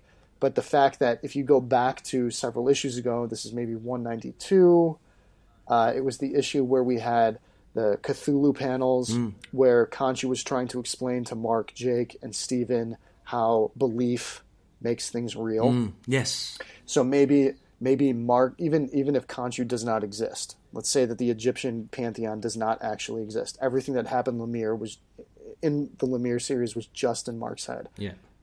Mark now, recognizing that he believes in the Khonshu aspect, he believes in this identity, he has therefore willed it into being. And so now maybe that willed being is now a parasite. And so now that is now trying to take over this Maurice character as he is taken off into, a prison or a jail cell or wherever he seems to go. So again, I love the fact that we can still imagine. This isn't a Captain America issue. This is not an Iron Man issue. Moon Knight is still so weird, and we can imagine so much, and we can, for as much as Max Bemis says, I have no idea where this is going, and I'm just kind of going as I go and writing as I go and seeing how it inspires me. Yeah. I like that. I like this idea that we can continue to be on that trip, and we can continue to wonder, is this real? Is this not real? Yeah. Where is this going to go? Is Maurice going to become the new Khonshu? Yeah. That's so exciting to me, because I know that the next issue, a month from now, and for me, it's a fresh take, apart from having yet again Khonshu as the devil's advocate or the person whispering on Mark Spector's shoulder. We've got a new, different look at Khonshu, which I think is fine. It's in keeping with him. He is still, I'm sure he's going to be still seeking vengeance as well. But I do have to tip my hat off to Bemis. I reckon I'm open to all this sort of stuff. This adding on to Moon Knight's already very laid history. Also, as well, adding more of updating the Rogues Gallery as well. Like, we've already got Sun King, The Truth. We now have the Collective. We saw on that cover of 199, there seems to be some sort of Cthulhu or demon. Who knows what's happening? And don't forget Dr. Emmett. Dr. Emmett as well, absolutely. So Bemis is actually adding a lot here to Moon Knight's mythology, and I think it's fantastic. And this whole weirdness factor, is just something that we really haven't seen before. Like, we got a whole issue of basically within someone's mindset or the collective's mindset, and that just opens so many doors of how to depict Moon Knight. I think it was really clever. Any other big points here you want to cover, guys? I'll throw just another one. You get to see Power Man and Iron Fist in this. Yes. They look great. And Spider-Man see the boys as well. Spider-Man, Daredevil. Daredevil as well, yeah. But actually, yeah, my favorite thing...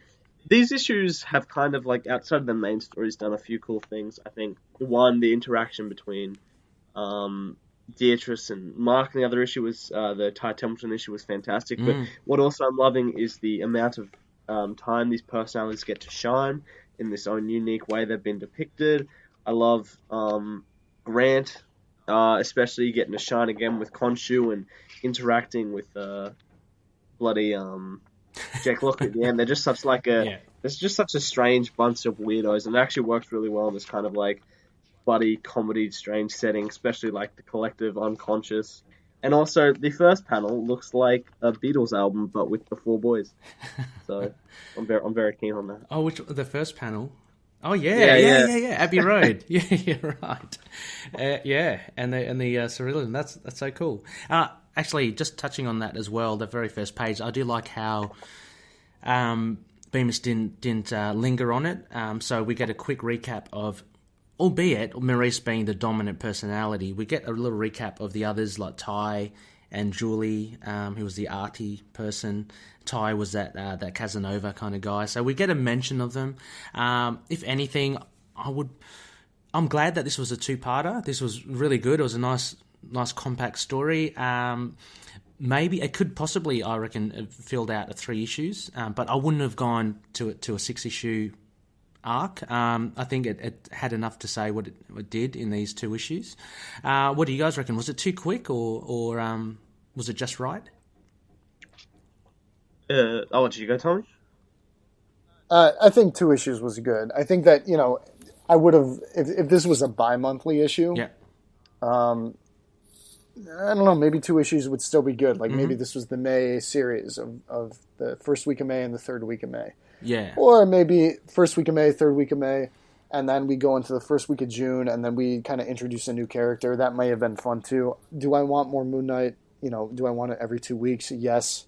But the fact that this is a monthly issue, I'm glad it didn't go past 2. Yeah. Especially, and I think Paul Davidson's art, I'd love to see him return on the series.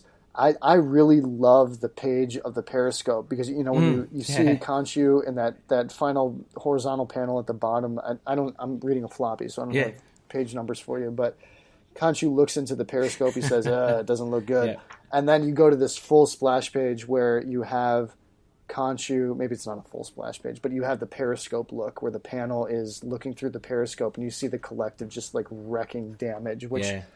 It's crazy because technically the Periscope should be inside the collective, not looking at the collective. But regardless, it doesn't matter. Nah. The rage 25%, frustration 25%, sexual frustration 40%, inner peace 10%.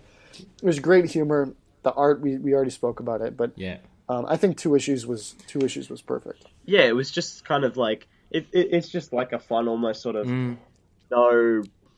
Almost like Consequences, little mini that just played with some fun ideas, fun art, bit of humor. 2 issues, but it's perfectly good, and then we can move on. Yeah. To something more dramatic or more substantial. But I always love these issues. I think they're a perfect addition to any run that plans to go on for a little while and to do as much things as they want with their characters. Look, I'd say as well, I'd have to go a smaller, a two-parter, 2 or 3-parter would be fine, because let's face it as well, and again, being the devil's advocate, there are a few loonies out there that aren't too happy with how Moon Knight's being depicted at the moment, and especially with this whole psychedelic, mental state. So, we're not delving too much into it. It's 2 issues. It's come and it's gone. It's been a fun ride. And so hopefully that will appease the majority of loonies as well. It seemed like from all 3 of us that we enjoyed it being, albeit, just 2 issues. So on the other side of the fence, for people that didn't enjoy it, well, it was only 2 issues. So, to bigger and better things in the coming stories. So, I found that an advantage as well of being a short story arc. Shall we rate this then, boys? I think that's the good way to go. Yeah. How about we kick off with Tommy? Do you want to go? Sure. Yeah. I don't have consistency. I would say that this was a half moon. If that the half moon is 3 out of 5. Yeah. Is that correct? Yep. Yeah. Yeah. Exactly. Yeah. You know, it was. I was happy to read it because it's a Moon Knight issue, and I really enjoyed it. I love the art. I think that it was a lot of fun. It's always a lot of fun to discuss it with you, with both of you.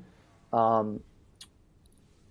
But this wasn't, like, to me, this wouldn't necessarily inspire a new audience to come read Moon Knight. Mm-hmm.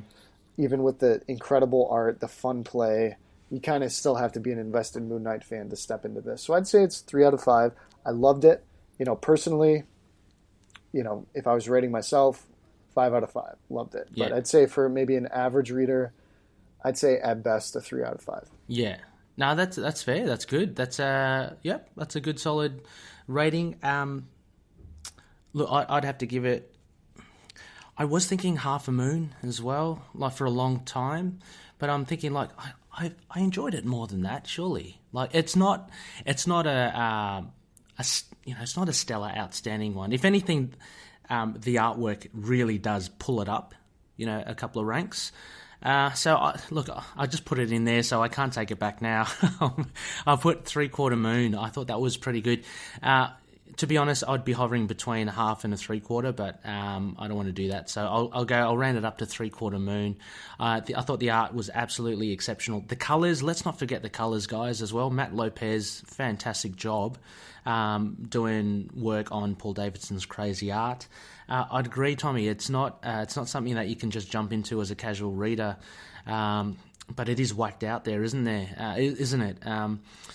And it's just, I don't know. It's just, to me, it's just a little bit above the average for me. So I'll have to round it up to 3/4 moon. But yeah, how about yourself, Connor? What would you give this?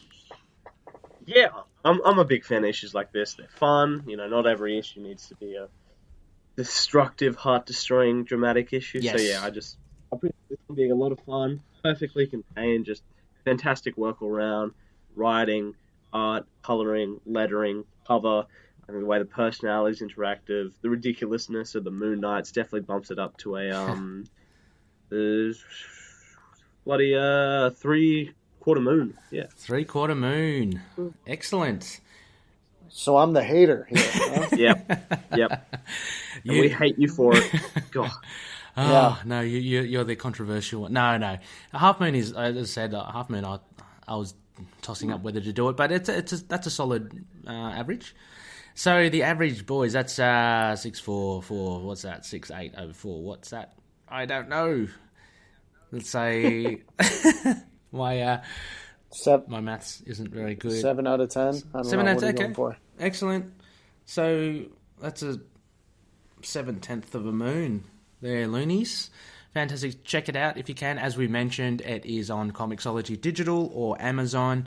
Of course, obviously the Marvel comic book app as well. You can purchase it there, or as Tommy has it, a floppy. I got my floppy as well. Unfortunately, no other variants. We aren't blessed with too many variants. I guess that's a good thing. But that is a good thing. Yeah, that's a great thing. So just the fantastic cover by Becky Cloonan of Moon Knight, cross-legged in front of a giant brain. So check it out, loonies, please do. Hey there, everyone. I'd like to tell you about the YouTube channel I Am Your Target Demographic. If you're a fan of comics, we have plenty that you'll enjoy over there, including a series called Heroes Like Us that explores comic characters of all sorts of different identities. And we even have a series that defines words that are used in nerd culture that you may not know what they mean. So you can check us out by heading to YouTube and searching I Am Your Target Demographic, or look up IAYTD on any social media outlet. Before we wrap it up, we actually have a fair bit of Mooney missives. We've lifted that off the previous Moon Knight run. It's for our Looney feedback. So, we've got a fair few here. Fellas, let's just take one each, yeah? They're pretty good. Yeah. Look, I'll kick off with Levi Lacione. He mentioned, thank you, Levi, for writing in. He mentioned, I liked it. was a really good ending to a pretty solid 2-issue arc. I'm pretty sure nobody ever asked the question, what if the Green Lantern Corps were all Moon Knights? But I certainly enjoyed seeing the answer. Maurice was a fun antagonist who I'm sure we'll be seeing again in the future. I do really like how Bemis seems to be building up a new rogues gallery for Moon Knight, considering a lot of his old villains weren't terribly memorable outside of the big ones like Bushman, Black Spectre, Midnight, and maybe Randall. Though for me personally, Randall is memorable for all the wrong reasons. Cough, cough, Shadowland. Look, I'd have to agree with you there, Levi. But the big ones are big ones. Let's face it, Stained Glass Scarlet, Black Spectre, Bushman, Randall have lasting power. A lot of his enemies, rogues, Moon Knight fights we see in the early series are just street thugs, so very forgettable. Also have to give a shout out to the art in this issue, as it was a particular high point for me. Really great work by Paul Davidson. Also unrelated to anything, I found the panel of Khonshu looking through a periscope to be hilarious, and I don't know why. On that note though, I also really like how Khonshu has just become a sort of part of the team. He's seeming less and less like Mark's boss and more like just one of the guys. Even if all of the said guys are the same person. I don't know if I'll still feel this way, say, a year from now, but for now, it's a refreshing change from the norm. I could not agree more, and I think our sentiments shared that as well. But yeah, overall, a really good issue that I enjoyed greatly, and the preview for next month is fairly promising too, so I'm quite looking forward to that.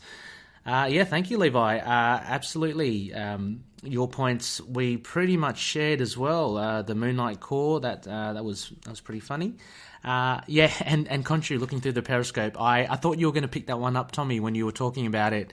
I did find that a bit funny as well. How he's got no eyes, but he's pushing his eye sockets into the into the viewfinder. Pretty funny stuff there from Max Bemis.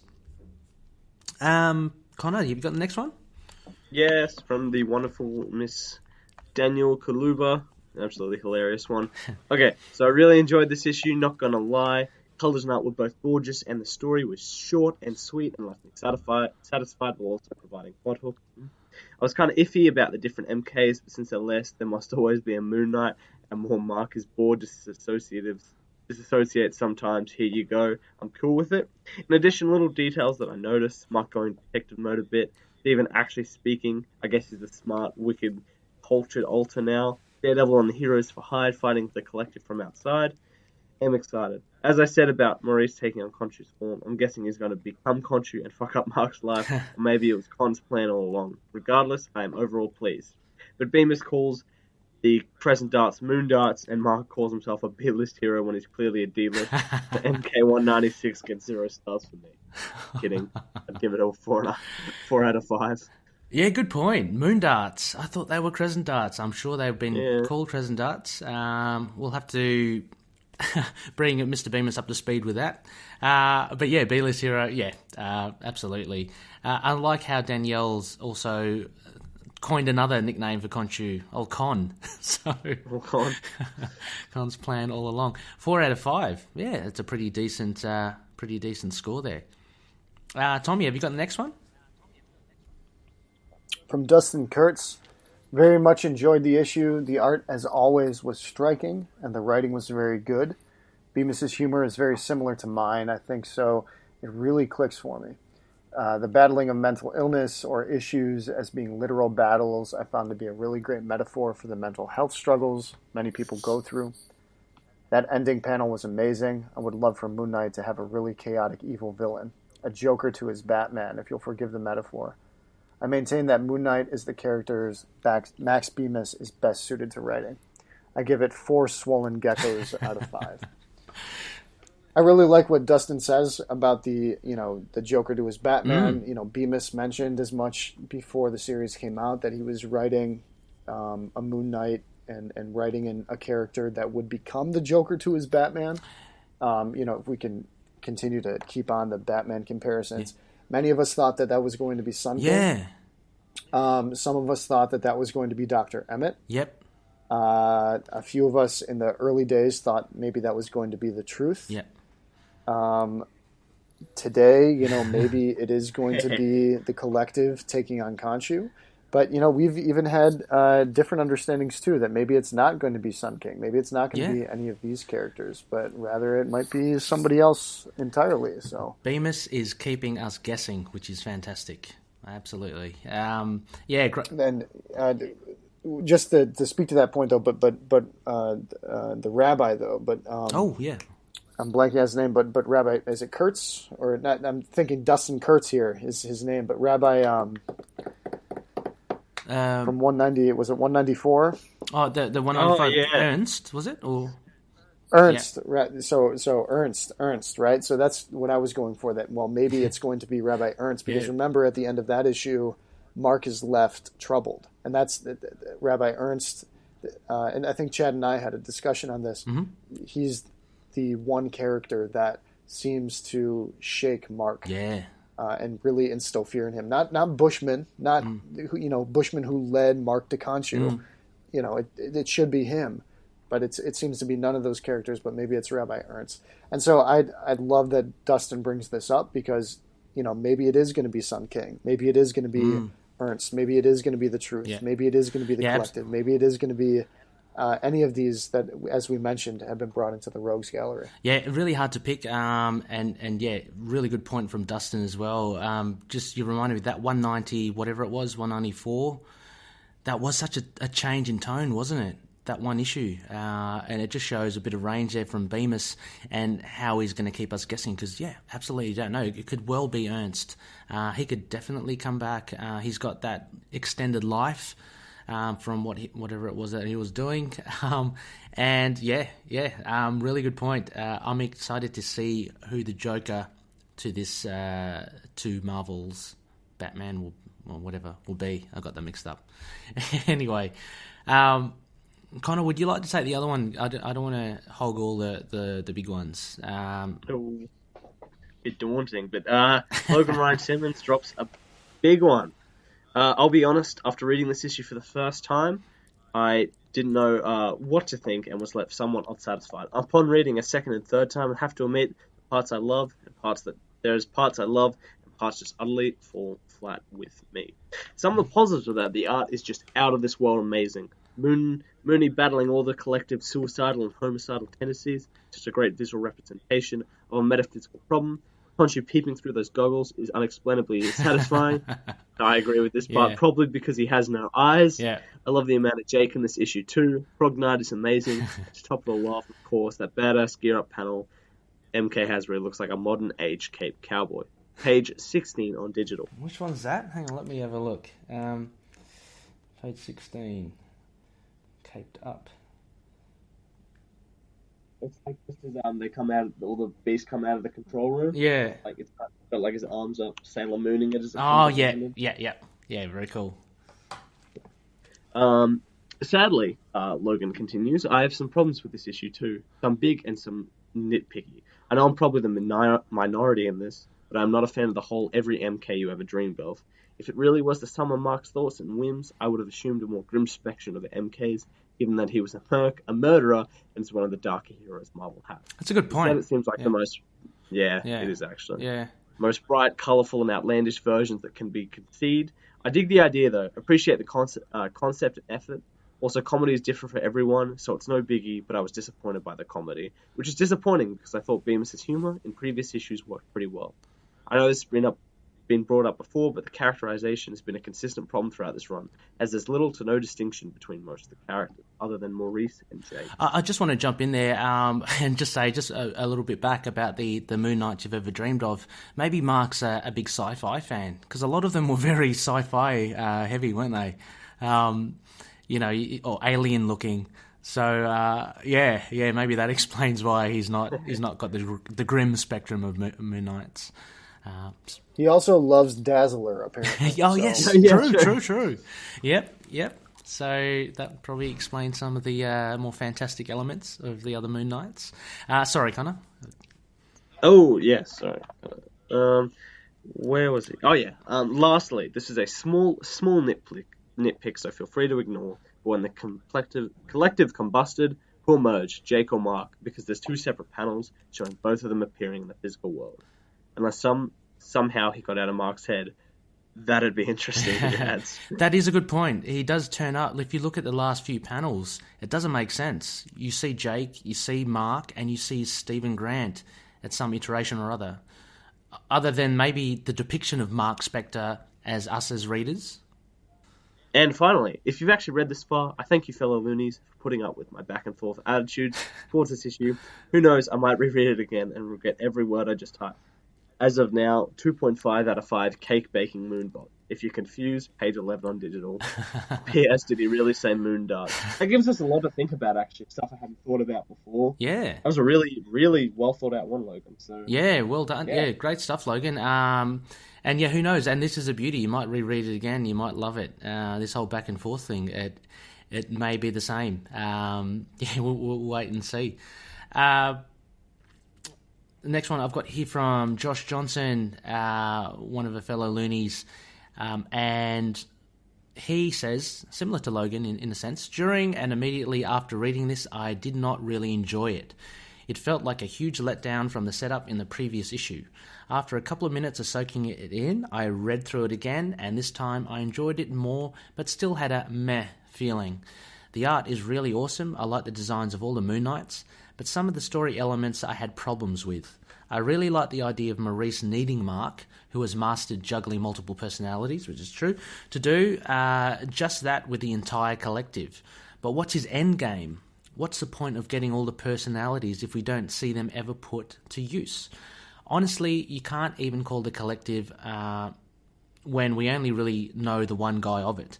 This arc should have gone one more issue where the collective's personalities are all balanced or whatever from absorbing Moon Knight, and then we see them work together towards a goal and have Mooney stop them next issue. I did enjoy the twist in the last panel. Maybe we'll see Maurice again used a little bit better, especially if he's got some influence from Khonshu. I'll use a new rating system, so I'd give this a half moon that's partially covered by clouds. Very good. So only a bit of moonlight is shining through. Yeah, again, a lot of stuff that you say here, Josh, that is quite thought-provoking. What do you guys do? What do you guys think of Maurice's end game? I found that quite unclear as well. I mean, let's face it, he didn't expect to become the collective that we see now as a blob of a form. He did want to combine the thoughts of those 4 other volunteers. But what is his end game? Is that clear? Well, that might be true that, with the 70 plus experiments that he goes through until finally coming across the AIM mechanism, which, by the way, I did do some research from several weeks ago. And guess what I found? Yeah. Ooh. Absolutely nothing. So, as far as I know, Bemis is just using AIM because AIM is just like how Agents of S.H.I.E.L.D. uses Hydra. So AIM has psionic capabilities, and they made some crazy thing like the Cosmic Cube, and this enabled the collective to, form. And hey, maybe I'm wrong, and another loony will point that out. But as far as I know, even though Maurice did not intend to create the collective as we know it, which turned into this, antagonist, this morphing form that enveloped New York City. At the end of the day, he still embraces what it is, and that's why he wants Moon Knight to come in, which speaks to that idea that he wants to, either use Moon Knight or use Moon Knight and then reward Moon Knight to help heal the collective. Yeah. But ultimately, at the end, does he take on Khonshu, or does Khonshu act as a parasite to Maurice? As we spoke before, I like the idea that there's a lot of conjecture there.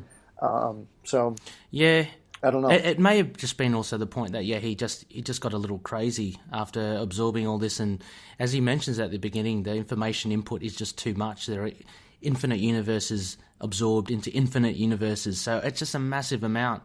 And I agree with Josh, and that's kind of what I was alluding to as well. Perhaps there could have been a bit more fleshing out of the other original personalities that Maurice absorbed with, to kind of understand that a bit more, because they were kind of quickly addressed. But as you say, Tommy, basically it is more of a, maybe he did, similar to Bemis, kind of improvise with it after the after the AIM device happening. So yeah. Tommy, have you got that last issue comment there for a sec? Yeah, this is the stinger. Mm-hmm. The run. This is from Edward Alexander. The run could have been better, and Marvel is terrible ending runs too early. Yeah, exactly. Yeah. So yeah, I mean, again, talking about length of the arc. Thanks, Edward, there. But yeah, for sure. I mean, some could say it too early. Some could say it not invested in it at all. But it's whatever you kind of really like. But yeah. Thank you all, Loonies, for submitting some comments, and it's been really good to look through. And I have to again round it out to Khonshu and for Tommy, our man on the streets. Thank you so much for discussing this latest issue of Bemis. It's been a fun discussion. Yeah, thanks. Thanks for joining us as always, boys. I think the Fantastic Three. We're smashing out another one. Oh, thanks to all the Loonies for jumping back in. Yeah, I think some really great discussion, and I think it added to ours a lot as well. So it wasn't just a lot of reiterating points. There's a lot to talk about. Having you guys there. Yeah. Yeah. And so actually before we wrap up, I just wanted to say first and foremost, obviously, of course, Tommy, thank you so much for being with us here and to go through this issue. It's always fun to have you on, and it's always extra special when it's the latest current run. So good to hear that everything's going well, and keep on reading and watching the TV shows. Yeah, always fun. Thank you. No worries. So just for spectacle, actually we do have a new collective member, so we are part of the collective, not the one that we just covered, but would like to welcome the Cloak and Dagger podcast. They are currently covering all the episodes of the Cloak and Dagger show, which is on Freeform, and they've been great. So I've been in touch with them on Twitter and have told them about the collective, all about kind of cross-referencing and cross-promoting each other's work. So we welcome the Cloak and Dagger podcast now amongst the Namor podcast, Adelan Rising, Inhumans, Iron Fist, Ghost Rider, Moon Knight. We're all there, Defenders. So yeah, thank you so much. Hosted by Kat and Butch, and we'll put the links in the show notes there as well. Finally, for next phase, we are on our big 50th episode. I cannot wait. We have some special guests, some surprises galore. It will be more of a return to the Isle of Ra format, so we'll be speaking to our special guest. Can't wait to unleash this into the podcast world for you guys and for the Loonies. It should be a fun one, Connor. Hell yeah, it's a big celebration for us, and we'll have, I believe, many a person on the show, smash it all out, so we look forward to seeing you then. Yeah, excellent. It'll be a good one. And finally, Connor, where can everyone find us? They can find us. Our page itself is Into the Night podcast.wordpress.com. That's where we post everything, updates, episodes, our newsletter. We have all the links to the collective there, which is a great place to get it all concise. You can email us with any feedback or just interest or whatever at itkmoonnight@gmail.com. Our Facebook page works pretty well as a Facebook page with all the updates as well at our facebook.com/itkmoonnight, and our Facebook group with many great people like Tommy, Chad, and all our feedback, news. Facebook.com/groups/itkmoonnight. We have a Twitter handle at itkmoonnight, but also on Instagram, Tumblr, YouTube, Spotify, every good podcast catcher, and Google Podcasts has just dropped for all you Android lovers. So let me do a quick check, but we might just be on there as well. Fingers crossed we're on there, hopefully. Are you checking real time, Connor? Oh, I'm checking real time. Yeah, let's do it. Oh, we'll have to work on it. We're not there. Not there, okay. All right, that's good. That's on the to-do list. No worries. No, wait, never mind. We are, boys. We're there. We're there. Oh, hey. We're there, yes. The bribe to Google worked. Fantastic. Thank you so much, Tommy, once again. You're a champ. Always happy to chat with you. Please come on board anytime you can and you're able. Enjoy the rest of the summer break. Yes, good sir. Yeah. And I guess as we always say, Tommy, can I ask you to sign us off? Ooh, dun. Oh boy, here we go. May Khonshu watch over the denizens of the night. Fantastic. All right, we'll catch you later. Thanks, everyone. Bye. Moon Knight and affiliated characters, stories and events are properties of Marvel Characters Incorporated. Materials used and discussed within the podcast are intended for critique and review purposes only under the fair dealing concept of the current Copyright Act. The views, information or opinions expressed during the podcast are solely those of the individuals involved and do not necessarily represent those of the copyright owners.